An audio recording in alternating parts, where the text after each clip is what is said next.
I let him take his mistress to our beach house. Then I was there with her husband waiting.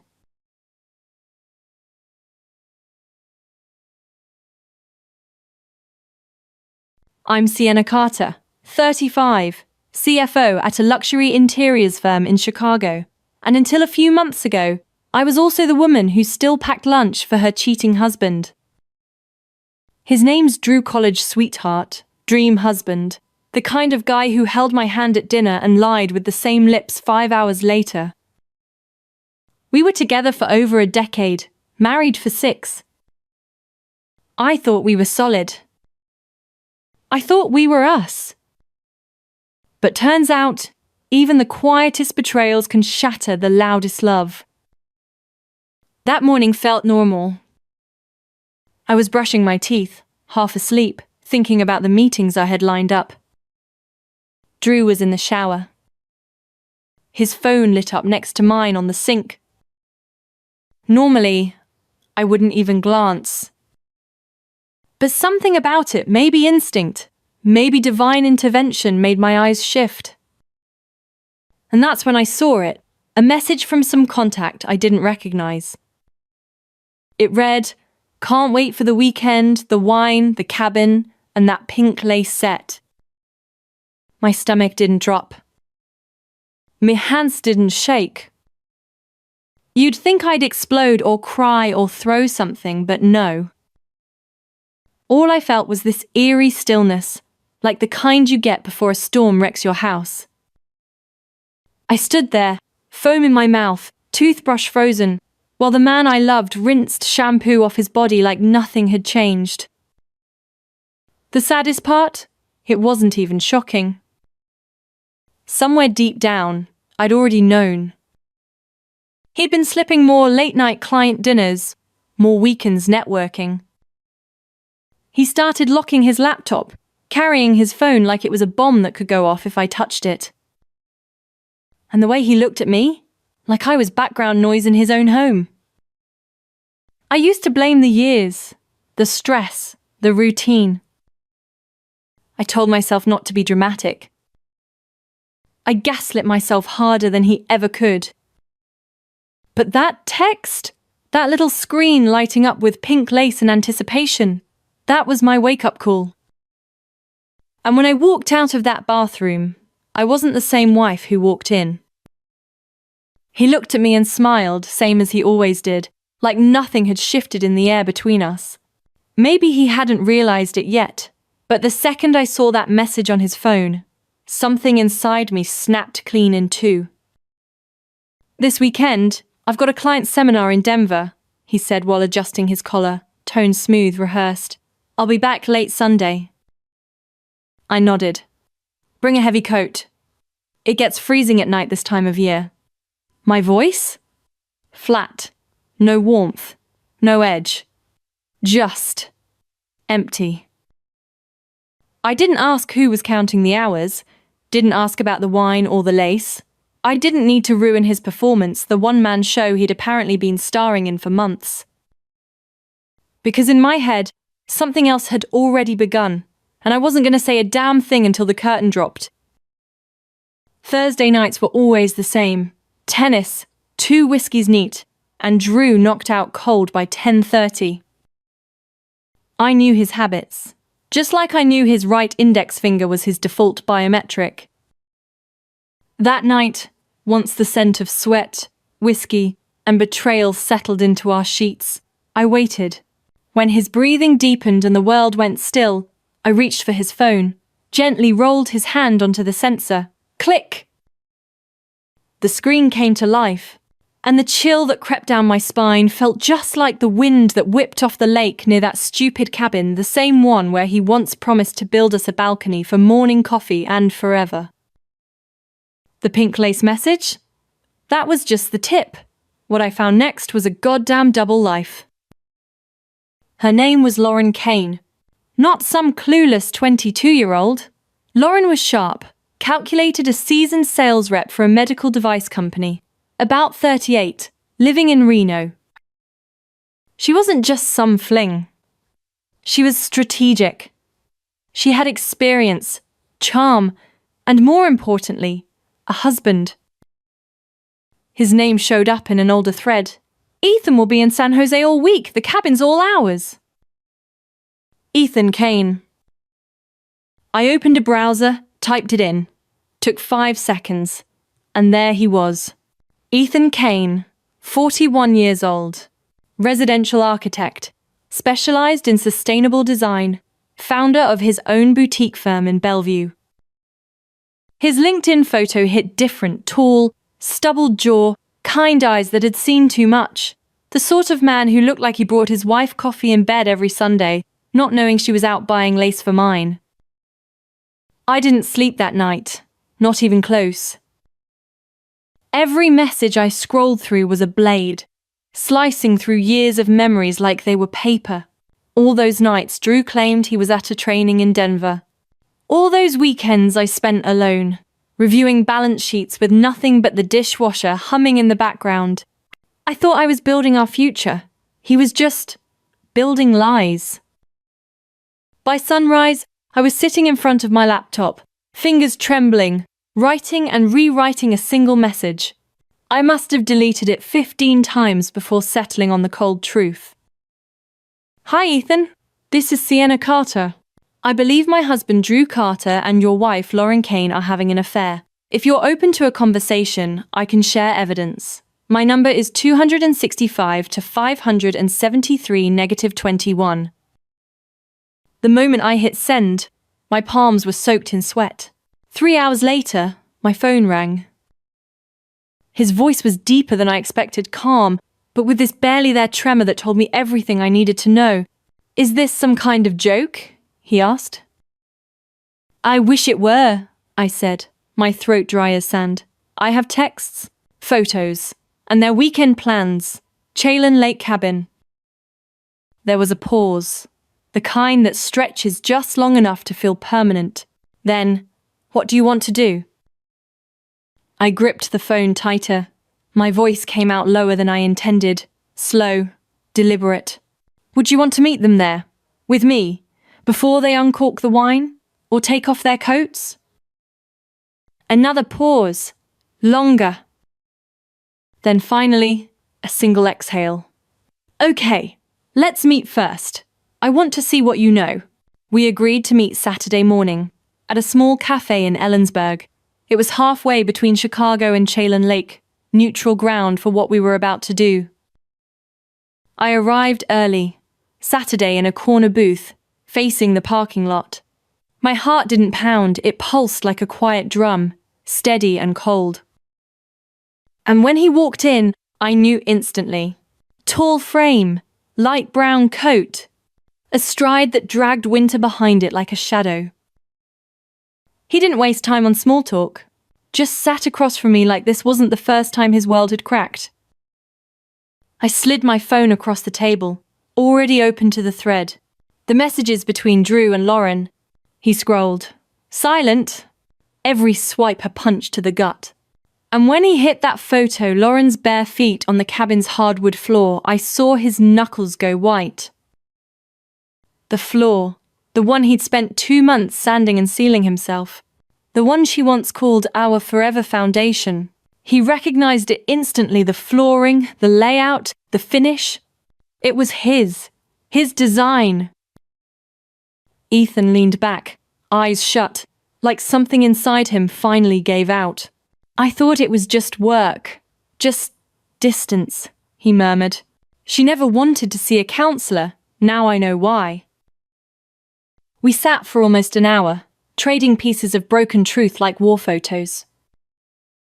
I still have a spare key to the cabin, he said eventually, eyes meeting mine. Lauren doesn't know I kept it. I nodded. Drew thinks I'm on a business trip in Spokane. He has no idea I'm even in the state.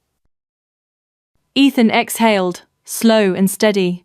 Then we get there first. No yelling, no drama. Just let them see us and see the truth. I tightened my grip on the coffee mug. The quiet rage had turned to steel inside me. I nodded. Deal. It wasn't revenge we were after. It was exposure. Just the right moment a mirror held up to their curated lies. No screaming, no threats, just presence. We agreed to meet again Sunday morning, a full 8 hours before they were scheduled to arrive. 6 p.m., according to one of Lauren's texts. By 10 a.m. that day, I was pulling up to the wooden cabin tucked between rows of pine along Lake Chelan. The air was sharp, cold, but there was no snow, just clarity. The truth, the pain, and the quiet plan we were about to carry out. Ethan was already there. His silver SUV sat near the steps, lightly dusted with pollen.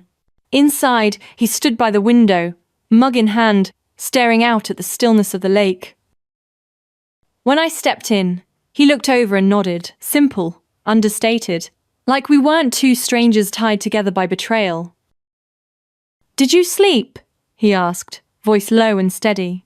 "I'm not sure. Maybe a couple hours." I set my bag on the wooden chair by the fireplace. "You?" He smiled faintly. "Number. But I'm used to sleepless nights. Architects work best in silence." We sat without speaking. No awkwardness. Just silence shared and understood. Two people quietly sweeping through the ruins inside themselves. Then I spoke. The last time I was in this cabin was 3 years ago. Drew had just come back from one of his endless business trips, and this place tucked in the trees, quiet, and still was supposed to be our reset button. It's also where I lost our first baby.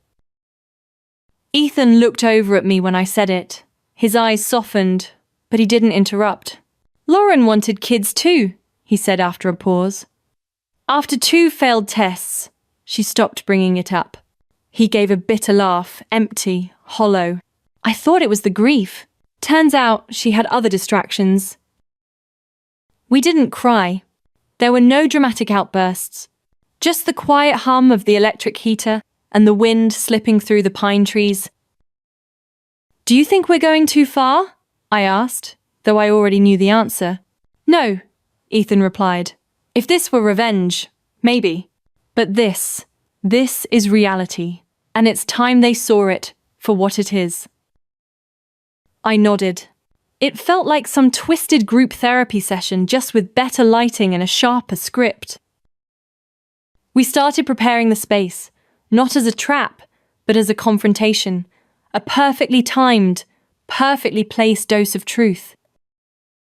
I wiped down the long wooden table in the living room, the one where Lauren and Drew had probably sat side by side, pretending their stolen weekends were work retreats. Ethan stepped back in with a bottle of red wine, her favorite. He set it down with a calm precision that made the entire moment feel surreal. I pulled out 4 crystal glasses from my bag, the same kind. Drew insisted on bringing to every getaway like some pompous ritual of refined taste. We arranged 2 chairs, backs facing the front door, so that when they walked in, they'd have no choice but to look straight at us. The lighting was adjusted warm amber, soft enough to ease tension, bright enough to catch every blink, every twitch of guilt. "How do you think they'll react?" I asked as we both sat down, scanning the room like set designers who just finished staging a scene. Ethan shook his head slowly. "Lauren will cry," he said, eyes fixed on the wine glasses. "Drew? I'm not sure. Maybe anger, maybe begging. But one thing's certain, he's not ready for the fact that both of us know everything." The rest of the afternoon wasn't about planning, it was about shedding layers. Not just as the betrayed, but as 2 people who'd been surviving behind armor built out of heartbreak. I told Ethan about all the family dinners Drew had missed, always some vague client crisis that somehow lined up with holidays and birthdays. I told him about the Uber receipts I found, rides that started in some random residential neighborhood 40 minutes from his office, and how I once convinced myself he probably just stopped at a bar with friends. Ethan nodded through it all, then added quietly, "I once caught Lauren smiling at her phone. That smile you can't fake, the kind meant for someone specific. When I walked in, She shut the screen like it was burning her fingers. He paused. I knew something was off, but I chose to trust her. Until you messaged me. Outside, the sky had turned a dull grey. The clock on the wall read 4:12 p.m. Less than 2 hours, I said, adjusting the final glass on the table. Are you scared? Ethan asked, voice low.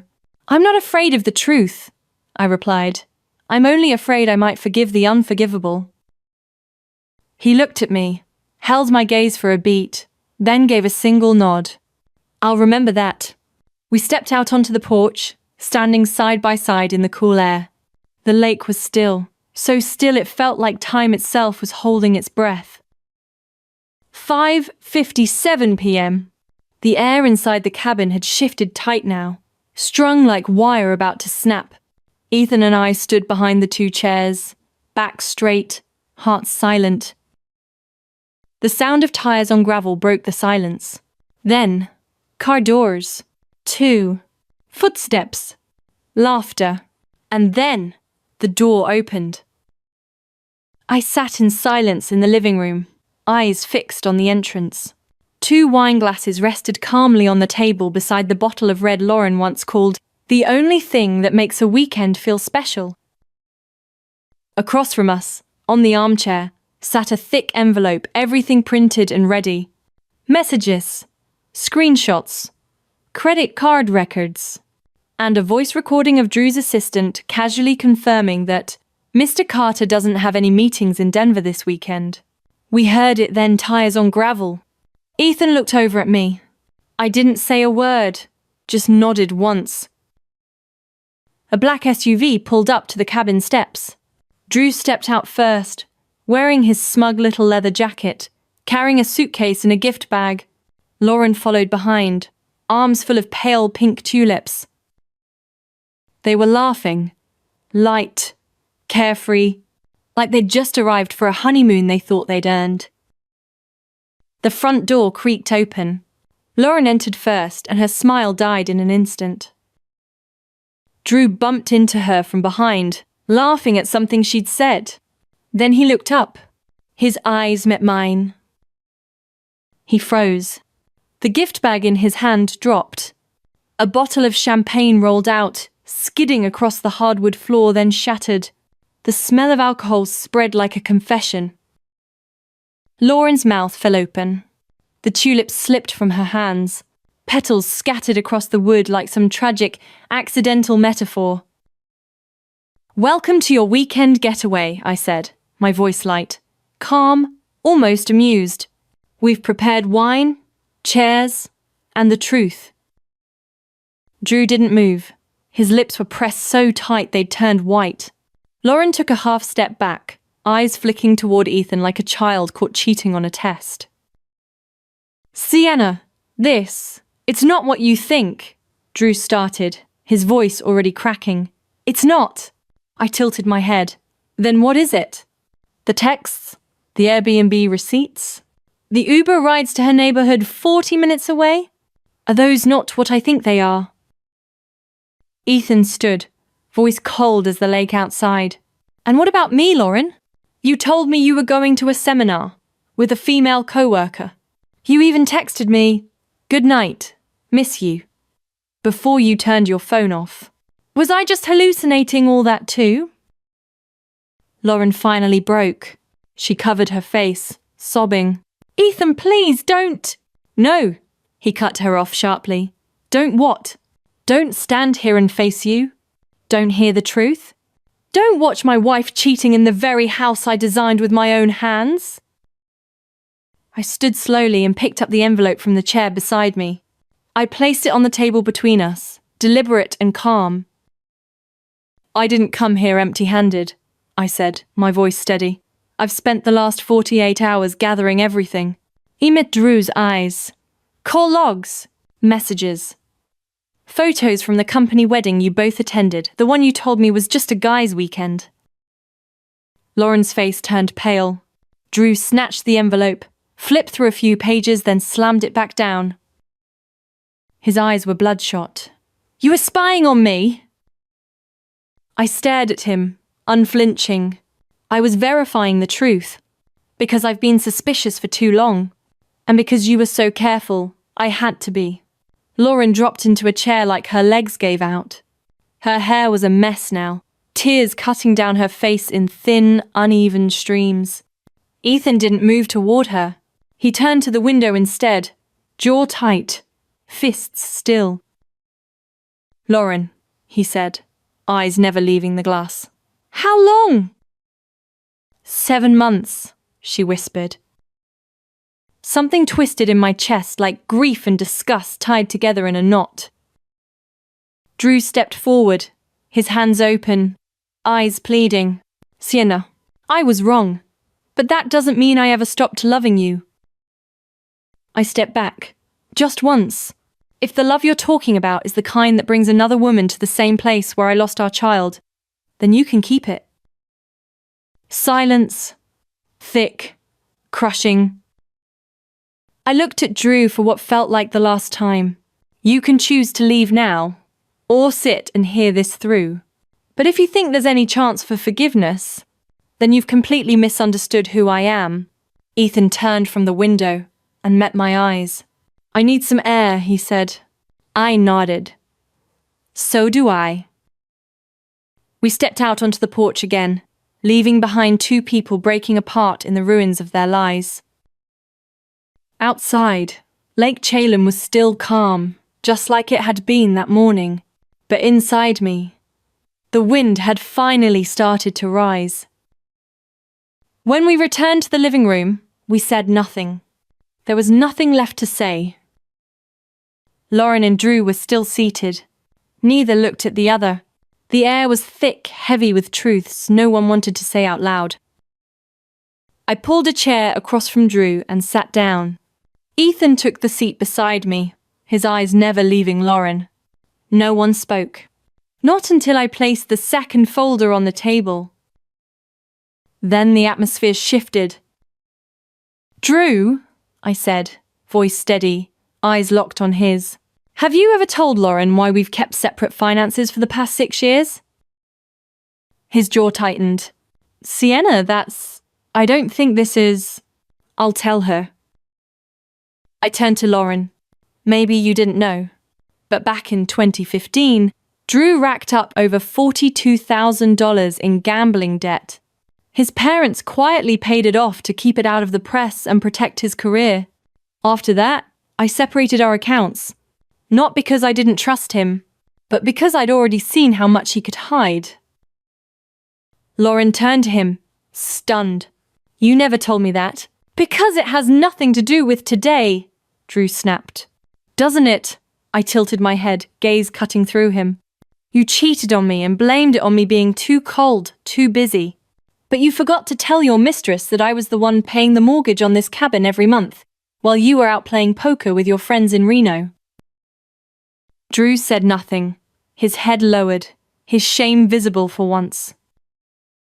Then Ethan turned to Lauren.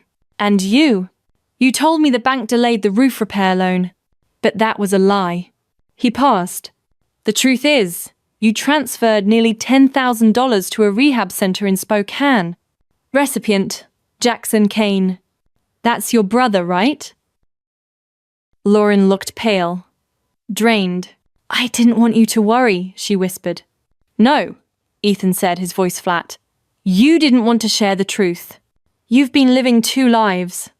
One with me, one with Drew. And the worst part is, both were built on secrets." The room fell silent. I nodded once, slowly, then said, "This is the only thing you 2 have in common. You've never been honest with either of us. Not even with each other. Just polished, performative versions of yourselves." Lauren broke. Tears poured freely now. "I never meant for it to go this far. But you let it," I replied, voice calm but sharp. "I don't know what hurts more, being betrayed, or realizing the person who betrayed you doesn't even have the courage to admit they were wrong." Drew looked up, eyes red. "I'm sorry, Sienna. Truly. I am." I met his gaze. No anger left, just certainty. Sorry doesn't change the truth. And love, if it ever existed, can't save a marriage that's rotted from the roots. Ethan stood up slowly, not angry anymore, just tired. "Lauren," he said, his voice flat, "do you know what hurts the most?" He paused, breathing in deep like the words weighed more than he expected. "It's not that you cheated. It's that you never once considered telling me the truth. That you thought I wasn't even worthy of carrying what you were hiding." Lauren didn't respond. Her face was soaked in tears, but there was no apology in them, just the drowning silence of a person who knew it was too late. I rose from my seat, calm. "I didn't come here to win anyone back," I said. "I came here to reclaim the truth." I turned to Drew, "And the truth is, you don't love me. You love being admired. You love the validation, the performance, not me." Then I turned to Lauren, "And you don't love Ethan. You love the thrill of escape, the illusion of freedom from a life you never had the courage to face." I let the words sit for a moment, then added, slower now, like closing the last chapter, "Love isn't enough. Trust, respect, honesty, those are the foundation of any real relationship. Without them, love is just a beautiful illusion dressed in lies." As my words faded, Lauren suddenly stood. Her hand gripped the edge of the chair for balance, her body trembling. Her eyes were bloodshot, not just from shame, but something deeper, fear, confusion, a storm she had no control over. "There's something I haven't said," she whispered, voice barely above a breath. Ethan turned sharply toward her, his brow furrowed. "Again?" he said, the exhaustion audible now. Lauren swallowed hard. Her eyes flicked toward Drew for half a second, then landed on me. I'm pregnant." Silence. Total, breathless, brutal silence. The only sound in the room was the ticking of the old wooden wall clock, each second cutting through the air like a knife. Drew jumped to his feet. "What? What did you just say?" Laura nodded, lips trembling. "I know it's not the right time," she said, her voice shaking. "But I found out just last week. I was going to tell Drew this weekend, at the cabin." Ethan didn't move. He stood frozen, barely breathing. When he finally spoke, it was barely a whisper. "Is the baby mine?" Lauren turned to him, eyes shining under the dim amber light. "Yes," she said. "I'm sure. Drew and I always used protection." For a few seconds, I went completely numb. My thoughts shut down, then returned all at once like a flood. A baby. An unborn life dropped into the middle of a confrontation that was never meant to include it. Drew stared at her, eyes wide. "You're saying you're pregnant? With his child? Don't call it his!" Lauren snapped. And for the first time since walking through that door, she had composure. "I was wrong to cheat. But at least I never lied to you about how I felt." Ethan turned away, fists clenched, jaw tight. Drew said nothing. His face contorted anger, confusion, maybe even shame, until it settled into something eerily blank. I took a breath, then stood. My voice was clear, even. "Looks like we've all had enough for today." I kept my eyes on Drew. And since everything's out in the open, I won't drag this out. I reached into my bag, pulled out a slim folder, and placed it on the table beside him.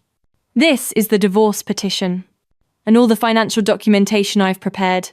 I've already moved our joint assets into a separate legal account. Everything's been reviewed and verified by my attorney." I paused. I have nothing to hide. Drew still didn't speak. Not a single word. "You can review it, or refuse to sign it, but my decision won't change." Lauren sat down again, slowly, one hand instinctively resting on her stomach. Ethan turned to her. His voice was low, controlled. "I'll need time to process all this, but if you're keeping the baby, I'll take responsibility. The child isn't at fault." Lauren nodded, choking back the last of her tears. I know, she whispered. And thank you for still being able to say that. I looked at them both, then turned to Drew. I don't know if you still have anything to say, I said quietly, but if you do, now's the time. He lifted his head. His eyes were bloodshot, drained, like he hadn't just lost me, but the version of himself he'd been pretending to be. Sienna, all of this, it's not worth ending everything over, he said. We had so many good things. You're right, I nodded. We did have good things. But the fact that you chose to throw all of it away for some vague emotional thrill with someone who couldn't even be honest with her own husband means I have to protect the rest of my life from you. Ethan stood up beside me, polite, but firm. I'll head to the car, he said, looking at me. Sienna, if you need anything after this, call me. I think we still have a few conversations left to finish. I nodded, grateful for his calm, for his presence, for the stillness he brought to this storm. Lauren took a hesitant step toward me.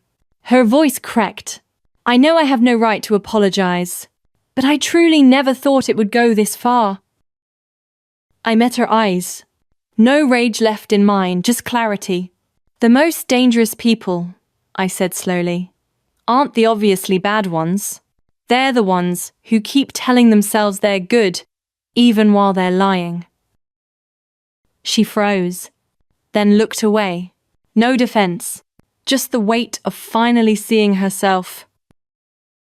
I reached for the folder, pulled a pen from the inside pocket of my coat, and signed the bottom left corner of every page. When I put the pen down, something in me felt lighter, lighter than I'd felt in years. Lighter because I no longer had to carry a marriage that had already decayed. Lighter because I no longer had to pretend to trust a man who didn't deserve it. I looked at Drew, the man who had once been my entire youth, the dream of a family I used to believe in. Good luck, I said softly. You're going to need more than that. Ethan and I walked out of the cabin around 9 p.m. The air was cold. The lake was still. And inside, we left behind two people drowning in the ruins of their own choices. Drew didn't follow us out. Neither did Lauren. They just stayed in that room surrounded by their silence, their shame, and what was left of the mess they'd built together. Ethan and I walked out without a word. No dramatic exits. No final stares. Just the sound of dried pine needles crackling beneath our feet as we walked back toward the car. A sound that, weirdly, felt like closure. He opened the door for me, slid into the driver's seat, then paused. You hungry? He asked, his voice softer now. There's a hole-in-the-wall spot in Chalon. Chicken soup, paper napkins, feels human. I laughed, really laughed for the first time in what felt like months. Not because of the soup, but because it felt good to be offered something simple and kind. Yeah, I said. Let's go. We didn't talk about what had happened over dinner. No rehashing, no therapy session. Just conversation, easy, honest. He told me about the time he almost walked away from architecture to start a pastry truck. I told him about the book cafe I once dreamed of opening in Santa Barbara, an idea Drew had once called a waste of degree and time. After we ate, we shook hands, no promises. We weren't meant to become something more that night. But what I gained was rarer than romance. Someone who didn't just understand the pain, but had sat in it beside me and chose not to run. 6 months later, I stood on the deck of my new place in Port Townsend. A beach house, small, sunlit, mine.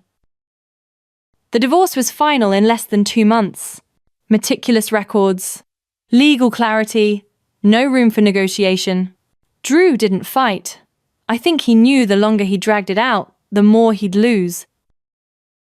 I got the house, the investments, and full ownership of the cabin, which I promptly sold back to him. I didn't want anything that still echoed his voice. He didn't get fired. But word spreads in firms like his. And when you're the guy who can't keep his lies from bleeding into boardrooms, you stop getting invited to the big rooms. As for me, I open that book cafe in a corner street near the bay, with coffee that's too strong and shelves that are always messy, and I smile every time I turn the key in the door. Drew never got fired, but he became that guy, the one they moved to Team B temporarily and somehow forgot to bring back. They didn't have to demote him. The silence of not being invited was enough. Last week, Lauren gave birth. Ethan texted me, "Baby's here, healthy, a girl. Emotions are all over the place, but we're trying." He attached a photo, a tiny hand wrapped tightly around Lauren's finger, and Ethan beside her, looking into the camera with a softness I had never seen on him before. I don't know if they got back together. Maybe not in the traditional sense, but it's clear they're learning how to be honest with themselves and with each other, even if it came late. As for me, I live alone now. A new house by the sea, not far from Chicago, but far enough to hear the wind in the mornings and the waves at night. I'm no longer a CFO. I left the boardrooms, the midnight emails, the tight heels and tighter deadlines. Now, I'm a freelance financial advisor building my schedule the way I want it. I've learned how to unplug, how to breathe, how to exist outside of survival mode. Ethan and I still keep in touch, not often, but enough. Sometimes it's a simple, happy Thanksgiving. Other times it's, "Saw a French-style cabin in Oregon today. Made me think of you. Beautiful." And once in a while, it's just a 15-minute call that ends with, "Are you doing okay? I don't need anything more." We walked through one of the longest nights of our lives together. We never needed to define what we were, because what we are doesn't need a label. Sometimes a glance says more than an entire history. That evening, I sat on my front porch, holding a copy of my favorite novel, a small speaker beside me playing a quiet Debussy symphony. The breeze was crisp. The sea was calm. And for the first time in years, I didn't think about Drew. Not with pain. Not with regret. Just peace. The kind of peace that feels like October by the ocean. I had survived what once felt impossible. And more importantly, I had found myself again. One quiet morning in March, as the sun rose over the edge of the pines, I woke up earlier than usual. Not because of an alarm, not for a deadline, not for a meeting packed with pressure. I woke up because I wanted to. Because I missed the early light, the kind that spills through the window and stretches across the floor like a soft invitation. For years, I was too busy surviving to notice. Now, I live in a small house by the bay in Port Townsend. And that morning, sunlight filled the living room, warm and golden, dancing off the rim of my teacup. Everything looked clear. Everything felt clear. I sat in my favorite chair, wrapped a light knit blanket across my legs, and watched the waves quietly roll in. And in that stillness, I realized something. My heart wasn't heavy anymore, and I no longer felt like the woman someone left behind. Drew had once been the center of my world, but he was never the destination. He was the detour, a painful, expensive lesson. He came into my life not to stay, but to wake me the hell up.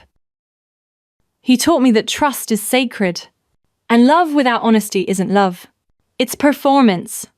And blind sacrifice, it only erases you piece by piece until you forget you were ever whole. For years, I tried to be the good wife, polished at work, gracious at dinner, patient with the lies. I softened myself to fit his sharpness. And in return, a marriage built on betrayal. A husband who stopped looking at me like a partner and started looking at me like a security risk. Something to hide from, not something to come home to. Yes, it hurt, but the pain no longer pulls me under. It brought me back to shore. I found myself in the aftermath. The real me. The woman who doesn't cry alone in the car because her husband changed his password. The woman who no longer asks, "Was I too cold?" when he rolls away at night. The woman who doesn't sip coffee just to hear his voice and feel nothing in return. I'm not her anymore. And thank God for that. I'm steady now, clear, alert, and strong enough to walk away from anyone who no longer deserves a seat at my table. The last time I saw Drew was at a financial charity gala in downtown Seattle. He was across the room, half-shadowed under amber lighting, holding a glass of red wine like it might anchor him. He looked thinner, quieter, faded. As I passed by, he spoke. "Sienna." I turned. "Hi," I said. "You look well." "I am." I nodded. He hesitated, his voice almost breaking. "I just wanted to say—" "I know," I interrupted with a small smile. "But you don't have to. That chapter's closed. I'm not living there anymore." He nodded and stepped back. And for the first time since everything, I didn't see him as a giant I had to overcome. I saw him as small. These days, I open every window in my little coastal house before I even start my tea.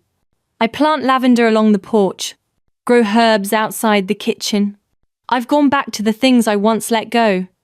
An unfinished manuscript, a journal page, a letter to the 25-year-old me, the girl who believed in love more than she believed in herself. Now I work with women like me divorced, rebuilding. I don't come in with spreadsheets and cold numbers. I show up with truth, with experience, with a heart that's been cracked open and carefully rebuilt. And they trust me, because I've stood exactly where they're standing. Ethan still texts. He's knee-deep in baby bottles and nap schedules, but once in a while I get something simple. Nora rolled over today. Her smile's got Lauren's eyes. And I'm happy for them. Not because the pain disappeared, it didn't, but because they faced it, owned it, and somehow healed. Together. As for me, I'm not searching. I'm not trying to fill an empty space with someone else. I'm learning to love myself. Fully. Patiently. Loudly. One Saturday, I took a solo drive up the coastal highway. My windows down, the wind wild in my hair, and Florence Welch's Dog Days Are Over playing on the radio. Drew used to call that playlist too sentimental, but I didn't care. I smiled. Not because the past was gone, but because I had walked far enough from it to finally look back, without flinching. I used to think that losing someone you love was the end, but it's not. It's just the end of something that no longer serves you, so you can finally start something better. And if someone were to ask me, "Sienna, do you regret anything?" I'd answer without hesitation, not a thing. Because some people don't come into your life to stay. They come to teach you how to leave, at the right time. My story? It's not a tragedy. It's a rebirth. I'm no longer just the betrayed wife. I'm the woman who stood back up, who healed, who remembered who the hell she was. And every morning in my little home by the sea reminds me, sometimes, losing something clears the way for everything you truly needed. And I'm proud I had the courage to walk, exactly when it mattered most. So, what about you? If you were me, would you forgive? Or would you walk away too? Let me know in the comments. And if you're still with me, follow for more stories that remind us what real strength looks like.